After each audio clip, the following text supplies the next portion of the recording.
Oi, nutridos! Estamos aqui com mais um episódio do Pod Nutrindo. Sejam bem-vindos. Eu trouxe dois convidados super especiais. Eu vou pedir para que eles se apresentem. Olá, bom dia. Então, meu nome é Fabiana, eu sou nutricionista, sou mestre e doutoranda em nutrição e saúde e trabalho com obesidade. Sou membro do grupo de estudos da obesidade. Vamos conversar um pouquinho aqui hoje, então. É, Oi, gente, eu sou Marcos, eu trabalho com assessoria influencer e eu também faço um pouquinho de influência no meu Instagram. Mas meu Instagram ainda é um pouquinho pequeno, que eu comecei tem pouco tempo, mas eu também dou uns casezinhos aí de influencer mesmo. qualquer coisa no final, né? A gente deixa o arroba de vocês e aí o pessoal vai seguindo e compartilhando. Então, hoje o tema do podcast, né, é mais voltado para a obesidade, né, que é a especialidade que a Fabiana tá fazendo doutorado. E eu queria começar perguntando para você o que é a tão falada obesidade. Então, basicamente, a obesidade é uma doença crônica caracterizada por uma expansão do tecido adiposo. Então, quando a gente vai ganhando peso, a gente chega num momento ali que a gente até vai comentar aqui dos diagnósticos da obesidade, né? Que hoje é muito caracterizado pelo índice de massa corporal, que seria o peso dividido pela altura ao quadrado. Então, quando esse IMC ele é maior do que 30, então é um cálculo que todo mundo consegue fazer em casa, Uhum. né? É, é caracterizado um quadro de obesidade grau 1. Quando é maior que 35, é um quadro de obesidade grau 2. E quando é maior que 40, é um quadro de obesidade grau 3. E muito se falam, então, né, da obesidade, mas mais importante do que avaliar o índice de massa corporal é a gente avaliar a composição corporal, né? Que a gente Exatamente. vai comentar aqui um pouquinho hoje sobre pacientes que têm um peso normal, mas que têm uma composição corporal alterada, com Totalmente. com esse processo de disfunção de tecido adiposo aumentado. Né? Às vezes meio complicado mesmo. E para você, o que que você acha que é a obesidade? Como você enxerga esse quesito da obesidade hoje em dia? Ah, engraçado que antes eu não olhava muito isso, não mesmo. Eu comecei a observar quando eu tive uma amizade com uma moça que ela é bem obesa, ela é até hoje. Só que ela sempre foi bem resolvida com ela e tal, não tinha muito problema. Só que a gente ficou muito íntimo. Então ela começou a me contar algumas coisas que incomodava ela, que pra ela não era legal e tal. E eu vi que é muito difícil, gente. É muito difícil. Em todos os quesitos, a começar roupa pra achar. É um rolê. Então, você vê que a obesidade já começa a afetar também na rotina da pessoa, né? No dia a dia da Dia a pessoa, dia, né? a autoestima fica muito baixa, por mais que a pessoa ela tenta, às vezes, demonstrar, às vezes é bem complicado. A Pode... qualidade de vida dos pacientes, né, acometida. Então, a gente tem pacientes que não conseguem dobrar as pernas, por exemplo, né? Então, a gente vê, eu trabalho num ambulatório que a gente recruta pacientes que vão fazer cirurgia bariátrica. Então, às vezes uma queixa, né, que a gente fala, o que que vocês esperam depois da cirurgia? Ah, eu consegui dobrar a perna, né? Então, Coisa simples, sentar e né? dobrar a perna é algo É, muito simples. Ou conseguir subir uma escada sem me cansar tanto. Então a gente vê que de fato acomete, né, a qualidade de vida, né, Sim, com questões do dia a dia e mais do que você comentou, né, de como a pessoa se enxerga, né, de outras coisas assim. E a gente vê também uma gordofobia, né, existe. Então, pacientes infelizmente. que, É. né, têm um preconceito e até profissionais de saúde que julgam, né, pacientes que têm obesidade. Então, hoje a gente não se fala mais o termo obeso justamente por entender que a pessoa ela não é aquilo, ela tem a doença, a obesidade, mas ela não é a obesidade, né? É. Então, é uma pessoa com obesidade. E até alguns profissionais da saúde acabam sendo, né? Então é importante que esse profissional tenha uma capacitação e que os próprios pacientes busquem por profissionais que estejam capacitados para lidar também. Que tem uma aceitabilidade, né? Assim, Que saibam enxergar a pessoa como um indivíduo ali. tratar a pessoa como um indivíduo, Isso, né? e E não. não como a doença, como Exatamente. o obeso ou algo do tipo, né? e realmente, gente, eu vejo que, não sei se é específico no Brasil, né? Não sei, nunca parei muito pra pesquisar, mas o preconceito é muito grande. Né? A No dia pessoa a obesa, ela dia. sofre mesmo. É bem assim, tanto é que Eu olho para esse pessoal hoje com um olhar mais de acolhimento mesmo, assim. Essa Sim. questão de aceitabilidade no dia a dia, por exemplo. Eu não sei se você sempre teve um shape slim, um shape bom, né? Graças a Deus. Ou se você já foi obeso alguma vez na vida. Mas, por exemplo, de acordo com essa amizade que você tem, ou a sua experiência mesmo com ela, como que você vê essa questão da aceitabilidade no dia a dia? Por exemplo, acessibilidade, locais para sentar, locais para passar, locais que realmente caibam pessoas que têm uma estrutura maior. Ó, tudo é difícil. Começa que tudo é difícil. Até na questão, eu conheço muita gente, tá? Acaba que é muito fácil pra mim ajudar amigos, arrumar emprego, qualquer coisa. Gente, uma vez eu fui tentar arrumar emprego pra ela, aí simplesmente o pessoal não aceitou porque ela era gorda. Sério, de verdade. Pois é, entra todo num contexto Isso é assim muito de, triste, né? de Aham. aceitabilidade. Não, e o pior foi como eu ia falar pra ela, né? Foi todo um rolê e tal. E agora você comentou assim, até os espaços públicos não estão adequados para isso, né? Então a gente vê hoje 58% da população tem sobrepeso e quase 25% tem obesidade no Brasil. Então é uma prevalência muito alta. E como que os espaços públicos não estão adequados para isso, né? Não, Então, e tende a piorar, né? sim, Tende a piorar. Até 2030 aí a população vai estar super obesa. E isso é decorrente o quê? De rotina errada, má alimentação, influência, ambientes obesogênicos, né? Que sim. a gente já até comentou no outro podcast, que comenta frequentemente também na internet. Então é muito complicado. E eu queria te perguntar, a obesidade, ela é um fator somente decorrente do metabolismo lento? Na verdade, a obesidade é uma doença multifatorial, né? Então, vários fatores vão levar a esse ganho de peso, incluindo sedentarismo, falta de atividade, né? Falta de atividade de vida diária, né? Atividades diárias. Então, a pessoa que ela tá sempre usando o carro, ela não sobe um degrau de escada, né? Então, são coisas básicas do dia a dia que ela não, que a gente deixou de fazer. Também tem a questão de medicamentos que podem contribuir, o desajuste alimentar, hormônios, o ambiente que essa paciente está submetido, né? O estresse crônico que altera ali o comportamento alimentar, a falta de sono. Então, assim, são muitos fatores Muitos que vão fatores. contribuir, né?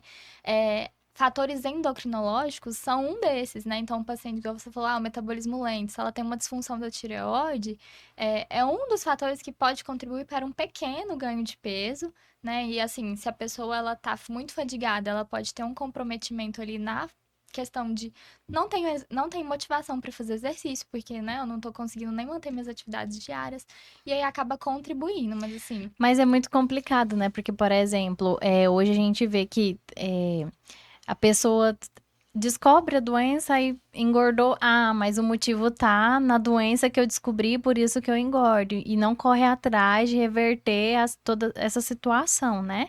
A pessoa descobre a doença e mesmo assim resolve desandar é, do que tentar reverter Uhum. toda a é situação, um né? fator que contribui, né? Então, a obesidade é uma doença multifatorial, muitos fatores vão contribuir para o seu desenvolvimento. Uhum, E por isso que o tratamento ele também precisa de esforços intersetoriais, né? Então, o exatamente. tratamento não é uma única estratégia, Exato. né? E você, Então, como que é a sua rotina? Como que é essa questão assim de treino, alimentação? Eu já sou geneticamente magrelo. Meu pai é bem magrinho. Minha mãe já tem mais corpinho, mas meu pai é bem magro e eu herdei a genética dele. Então, pra mim, nunca foi fácil ganhar peso. Pelo contrário, eu emagreço fácil. Uhum. Se eu ficar aí 2 noites sem dormir, eu já emagreço. Direito, né? Sem dormir direito. Então, pra mim, a alimentação foi mais pra ganho. Então, sempre foi um foco assim. Eu quero ganhar um pouquinho de corpo. Então, eu sempre eu joguei mais por esse lado Pra aí. ganho, né? Mas minha genética mesmo é magrela. Mas você tem dificuldade em relação a, por exemplo, seguir uma rotina ou algo do tipo, alimentar? Já tem tanto tempo que eu como saudável. Eu como besteira também, ó. Mas que eu como mais saudável que eu acostumei. Eu acostumei. Hoje em dia, eu sinto falta. Eu gosto de comer mais saudável, eu sinto essa falta. Eu não sou aquela pessoa que eu vou sair, um exemplo, eu vou comer pizza, só isso. Virar hábito, né? É, Virar vira um hábito, algo exatamente. normal, né? E Exatamente. esse papel, né, do Marcos que você comentou que ele faz nas redes sociais de mostrar o estilo de vida saudável dele é muito importante para estimular outras pessoas, né? Então, se a gente tem acesso ali e vê uma pessoa que tá tendo hábitos saudáveis, né, que tá fazendo exercício, que tá comendo bem, isso vai motivando a gente a buscar isso também, né? E pensa que se muitas pessoas que têm obesidade te seguem, acabam Aham. criando esses novos hábitos, né? Então, isso é muito importante. E é verdade, porque sempre que eu posto receitinhas, eu recebo muita mensagem. Tipo, ai, me dá receita. Nossa, amigo, que legal, é gostoso. Porque também as pessoas sempre associam que manter uma dieta às vezes é muito difícil, né? Sim. Só que eu não acho, não. Eu já acostumei, eu não sei se é isso mesmo. Mas as minhas, pelo menos, sempre são gostosas. É aquela coisa, tem que ser saudável, mas tem que ser É gostosa. verdade, né? Não dá pra ser aquele arroz integral lá, cru, Seco. seco, sem É, nada. E E isso vai ajudar até no trabalho de perda e de manutenção de peso. Então, se uma pessoa exatamente. ela acha que para você, né, para seguir uma dieta, ela precisa ser muito restrita, ela precisa tirar tudo que ela gosta, ela não vai conseguir manter aquele estilo por muito tempo, né? Então, vai chegar um momento Exatamente. que ela vai querer buscar alguma coisa que seja gostosa. E aí É. ela vai achar que ela vai sempre associar que a dieta é algo ruim, enquanto que ter um estilo de vida saudável, Não né, é são bom. coisas Pois é, por diferentes. mais pessoas como o Marco na rede social, né? Pra mostrar que hábito de vida saudável também tem que ser bom Sim, e não algo que, por exemplo, restringe tanto que depois tem um reganho e entra no efeito platô ou uma composição corporal totalmente ruim, né? sim. É, e a partir de quando a obesidade passa a ser um problema? Então, a gente sabe que existem algumas medidas complementares que hoje o próprio paciente pode fazer em casa, que seriam circunferências. Então, igual a gente comentou, o índice de massa corporal é um cálculo que todo mundo tem acesso, que pode fazer, né? Mas que não vai avaliar um risco, porque se esse paciente tem uma gordura maior na região abdominal, ele tem um perfil metabólico diferente de um paciente que acumula mais gordura, por exemplo, na região das pernas, né? Então, tem algumas circunferências hoje que a gente pode fazer e que indicariam um risco maior. Por exemplo, circunferência de pescoço, que a gente faz aqui embaixo da cartilagem cricóide, desse ossinho aqui, que indicaria, então, pacientes que têm essa circunferência de pescoço maior que 34 para mulher e 37 para homem é um risco. Uhum. Circunferência abdominal. Então, se a gente tem circunferência abdominal maior que 80 para mulher, é aumentada, maior que 88 é muito aumentada. É. Para o homem, acima de 94 já é aumentado, né? E tem uma razão também que a gente faz, que é a razão cintura-quadril. Eu até postei no meu perfil, no meus stories hoje sobre isso. Ótimo! Postei lá uma Então, enquete, respondam. já vou procurar, não tinha Vamos visto lá. ainda. Mas Sim. é muito importante avaliar essa razão. A gente até publicou um trabalho esse ano com um novo ponto de corte para essa razão no indivíduo com obesidade grave. Então, até no paciente com obesidade grave, existem pacientes que têm um risco maior. Então, o que que a Uhum. gente acontecia, né? A gente no ambulatório via que todo mundo tinha a razão maior do que 0,85, que era o ponto proposto.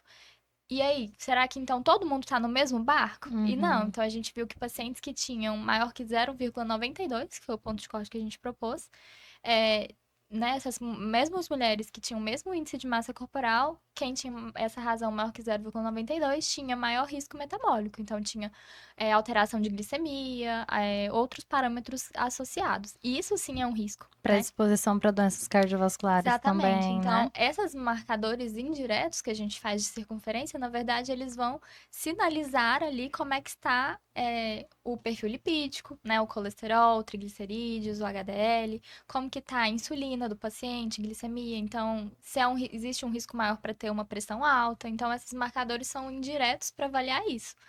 E isso, né? Então, voltando para sua pergunta inicial, então, quando que é um risco?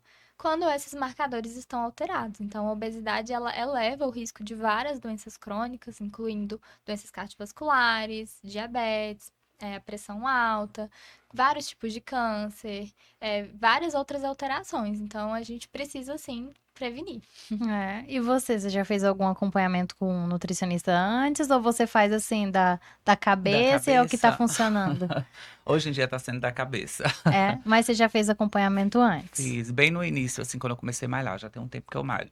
Aí, Aham. bem no início, quando eu comecei a malhar, eu paguei uma Nutri pra mim fazer um cardápio legal, assim, e um personal também. Quanto tempo tem que você já Hum, treina, que tem essa rotina toda? hum.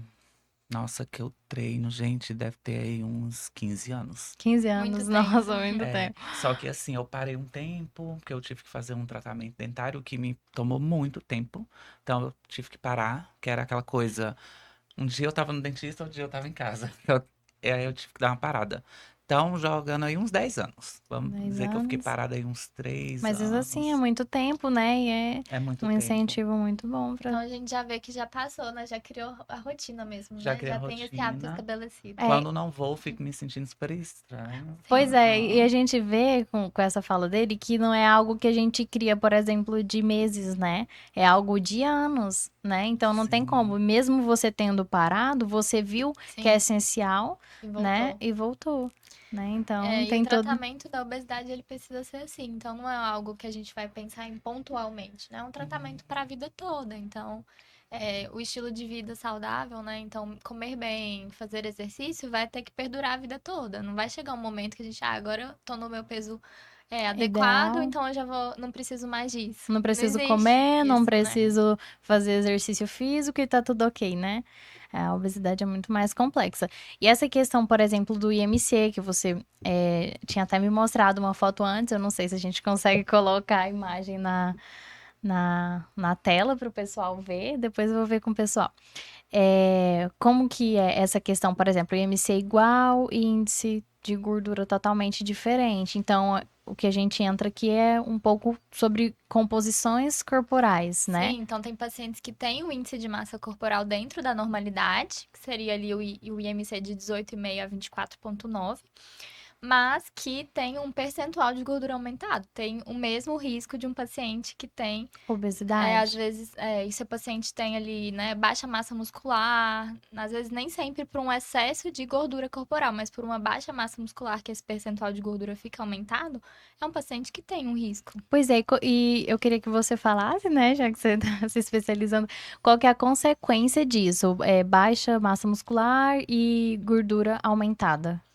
Então, como eu comentei no início, o aumento da gordura corporal gera um processo inflamatório. Então, pensa que a gente vai aumentando células de gordura ou Uhum. aumentando ali o processo, né, de expansão desse tecido. Não vai acontecendo ali uma vascularização adequada, isso vai levando a um quadro, né, de baixa oxigenação e várias outras questões que levam a um processo inflamatório. Então, esse processo inflamatório que acontece com o aumento da gordura corporal, ele já leva por si só a várias doenças, né? E a Uhum. gente, por estar também associado ali com a secreção de várias citocinas, que são moléculas produzidas exclusivamente pelo tecido adiposo, que alteram ali várias questões sistêmicas mesmo. Então, Uhum. até comportamento alimentar de questão de saciedade. Então, a gente sabe que tem uma citocina que é produzida pelo tecido adiposo, que é a leptina, que induz a Aumenta. saciedade.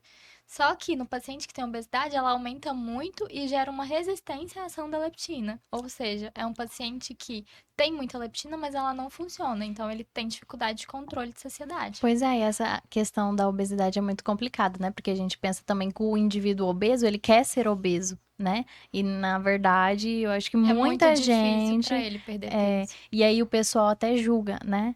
Essa questão da pessoa tentar perder peso e falar, não consigo, não consegue por quê, né? É fácil perder e não é. É todo um Tem uma sistema alteração ali hipotalâmica metabólica. mesmo, né? Então, de dificuldade mesmo. E aí, Exatamente. a gente entra, então, que assim como o tecido adiposo produz diversas citocinas, o músculo também produz citocinas que são anti-inflamatórias. Então, se a gente tem baixa massa muscular, a gente também tem dificuldade de controle de algumas questões sistêmicas. Então, assim como ter um elevado percentual de gordura é um risco, ter uma baixa massa muscular também é um risco. Né? Principalmente no Verdade. envelhecimento. Então, a gente vê que pessoas que estão envelhecendo e estão perdendo massa muscular é o que mantém nossas atividades de vida diárias, né? Então, por isso que a gente precisa desenvolver massa muscular, né? Sim. E você ganhou toda essa massa muscular só treinando e Aquela comendo? Ou já usou alguma coisa, algum hormônio pra potencializar?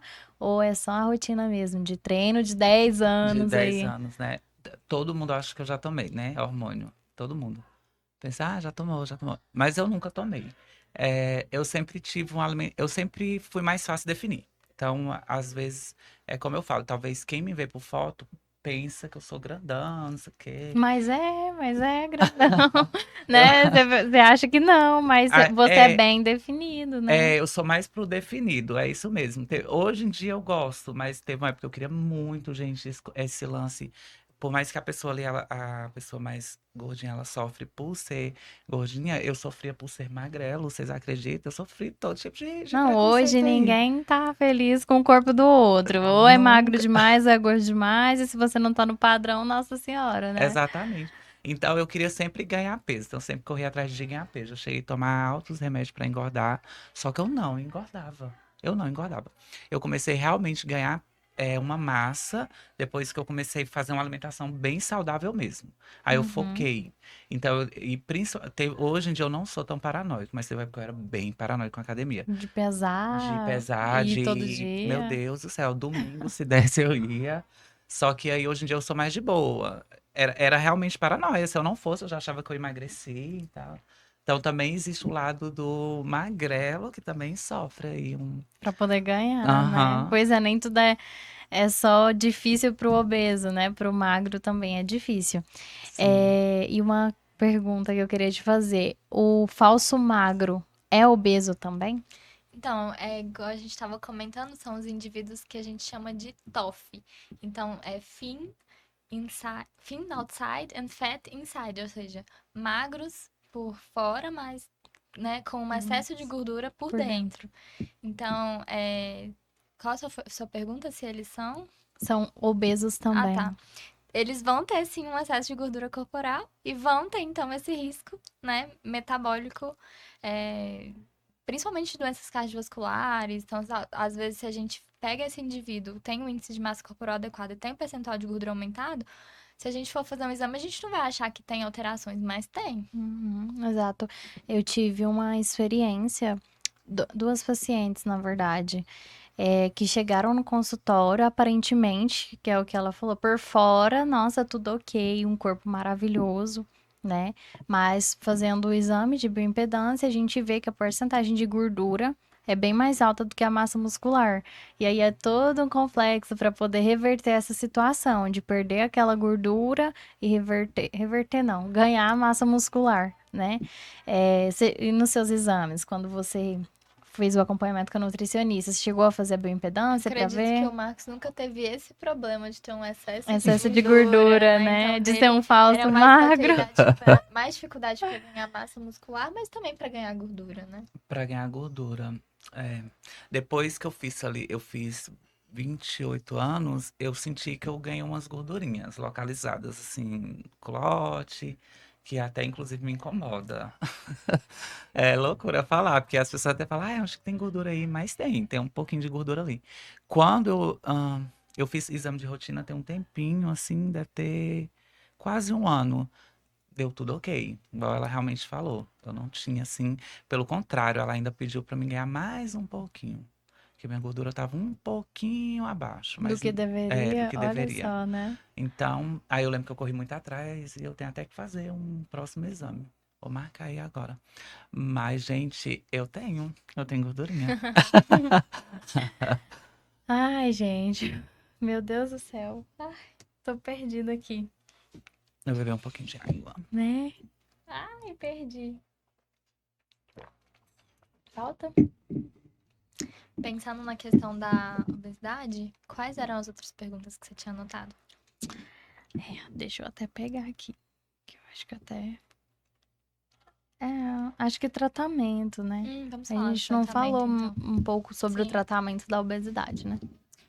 Então, como eu comentei, só o tratamento ele também precisa de esforços intersetoriais, assim, de multiprofissional, né? Então, não é só o nutricionista que vai trabalhar, não é só o profissional de educação física.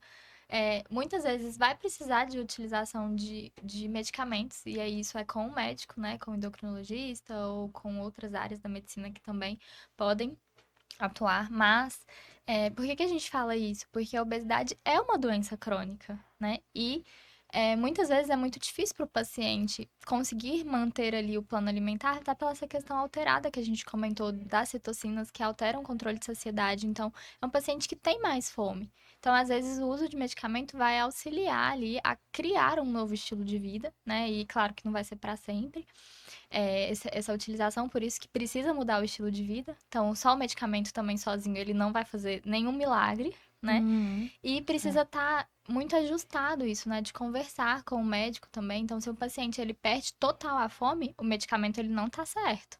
Ou a dose está muito alta, ou para aquele paciente não está funcionando tão bem. Mas a gente precisa ter ali uma redução de porção. Então, ele vai identificar que ele está comendo um pouco menos e está ficando saciado, né? Mas ele não pode perder total a fome. E tem pacientes também que têm muitos sintomas gastrointestinais, né? De muita náusea. Às vezes tem que ajustar a dose do medicamento. Existem alternativas nutricionais para minimizar essas alterações, né? Então a gente, como nutricionista, é muito importante atuar ali, né? Incluindo coisas que possam minimizar sintomas, fracionando mais as refeições, incluindo, às vezes, alimentos que têm uma digestão um pouco mais rápida, incluindo alguns chás digestivos ou enzimas, se necessário. Então, a gente pode intervir também. E se o paciente está, às vezes, né, com uso de medicamento, com perda total de fome, ele não consegue nem fazer exercício, significa que esse tratamento não vai dar certo. Então, precisa ter a associação da nutrição, né, do exercício e, se necessário, o uso de medicamento, mas de forma que nada fique comprometido, né? E até mesmo se precisar de um psicólogo, né? Porque eu acho que todo tratamento é, desse tipo, eu acho que a gente precisa também Sim, de um psicólogo do lado, né? sim. É Então, muito. principalmente se for algo relacionado a comportamento, né? Então, o paciente ele tem uma compulsão por uma alteração de comportamento, com algum quadro depressivo, ansioso. O psicólogo ou até o psiquiatra, eles precisam intervir. Pois é, e essa questão do medicamentoso também influencia bastante, né? Então a gente vê que nem sempre é só o indivíduo que, igual o pessoal fala, que é o indivíduo obeso que tem a culpa, né? Então tem todo um fator metabólico e tudo mais envolvido nesse Sim, quesito. então hoje existe indicação para obesidade, acima de obesidade grau 1, existe indicação de medicamentos, inclusive os medicamentos daqui a um tempo eles podem revolucionar esse tratamento da obesidade. Então, hoje, para obesidade grau 3, quando o paciente já teve várias tentativas de perda de peso e não conseguiu, é indicada a cirurgia bariátrica, que é algo muito invasivo. Hum. E hoje já tem alguns medicamentos sendo testados que têm o mesmo efeito de perda de peso de uma cirurgia, ou seja, Nossa, que então, daqui maravilha. a uns anos a gente vai ter uma revolução, né, nesse tratamento aí. E precisa ter essa combinação. Hoje eu tenho parceiros endocrinológicos, endocrinologistas, tenho um parceiro também da área de educação física e a gente trabalha juntos. É. Então, E você é a favor ou não da bariátrica? Então, a gente vai entrar num grande dilema. Então, é uma cirurgia metabólica. Então, quando o paciente, ele, às vezes, ele tem uma diabetes muito descompensada, né? Às vezes, pressão descompensada. Ele já fez várias tentativas de perda de peso e não conseguiu. É, Existe a indicação acima da obesidade, né? Acima de IMC de 40 ou IMC de 35 com comorbidade associada. Uhum. Tem várias consequências, muitas consequências. Então, Muitas, o paciente ele vezes. precisa ir para a cirurgia se tiver essa indicação, sabendo de todas as consequências que existem. Mas é um tratamento super eficaz nesses casos que já tiveram outras tentativas e não teve sucesso. Mas precisa tudo estar muito conciliado. A questão psicológica é muito afetada. Então, o índice de alcoolismo depois da cirurgia bariátrica é altíssimo, porque muitas pessoas não conseguem comer, mas conseguem beber. Então, se não tiver com essa cabeça ajustada, é algo muito perigoso, né? Verdade, Nossa, complicado. chocante, né? Rápido, né? Né? Você quer deixar alguma observação? Quer comentar alguma coisa? Ah, É só falar que você falou sobre ansiedade, né? Então, gente, no meu caso, pra você ver, tanto que a genética a minha realmente é pra emagrecer. Eu tenho ansiedade, né? E eu trato. Quando eu tava em crise, eu perdia toda a minha fome. É muito diferente. Toda a minha fome. Cada pessoa tem uma resposta diferente, né? Sim, Mas é mais comum ter aumento de fome. de Mas fome, pode né? Que acontecer eu de já ouvi ter muita pessoa perda de falar fome. que entra muito pra comida, né? Como Sim. bastante. Eu não, realmente. Teve um dia que eu fiquei 2 dias sem comer nada. Aí eu falei, eu preciso tratar isso. Aí foi quando eu É. comecei a tratar. Eu sempre comento que a alimentação, ela ativa nosso sistema de recompensa. Então, se a gente tá estressado ali, a gente tá cansado, a gente come, a gente alivia ali naquele momento aquele estresse. Mas a gente tem várias consequências disso. Então, a gente não pode ficar sempre dependendo da alimentação É para aliviar. verdade. Tentar buscar outros métodos, né? Outros Sim, meios para sim. aliviar o que tá sentindo, além da Mas é algo alimentação. prático, né? Então, que as pessoas têm feito, porque é algo rápido, você come ali alguma coisa, ativa aquele sistema de recompensa É, rapidamente, mas a gente precisa conscientemente pensar que isso não é o melhor caminho. exatamente. Tem que colocar na cabeça, né? Sim. É complicado mesmo. Então, como tá faltando pouco tempo, se vocês quiserem se direcionar para a câmera e passar o arroba de vocês, né? Dar um recado para os seus seguidores, Pode podem se começar, Marcos. Eu direcionar. acho que eu Pode. falei mais que você, desculpa. Já me seguem lá, tá? O meu é It's Marco Almeida. É porque eu era fã da Britney.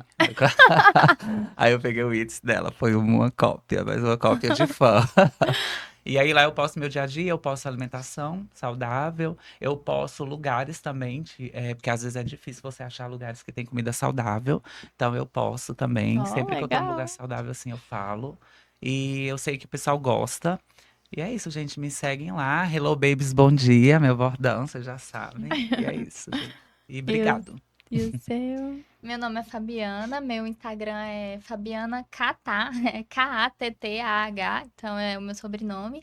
E eu sempre tô postando meu dia a dia também, assim, das pesquisas que eu faço, dos pacientes que eu acompanho, dos estudos na área de obesidade e de doenças gastrointestinais, que é o que eu mais estudo hoje em dia, e tô sempre me atualizando também por lá. E é isso, pessoal. O podcast hoje, né, foi sobre a obesidade e as divergências que temos com essa doença, né? Pra quem não sabe, o meu arroba é Nutri Isadora Menezes, Isadora com Z e Menezes com Z também. E é isso, a gente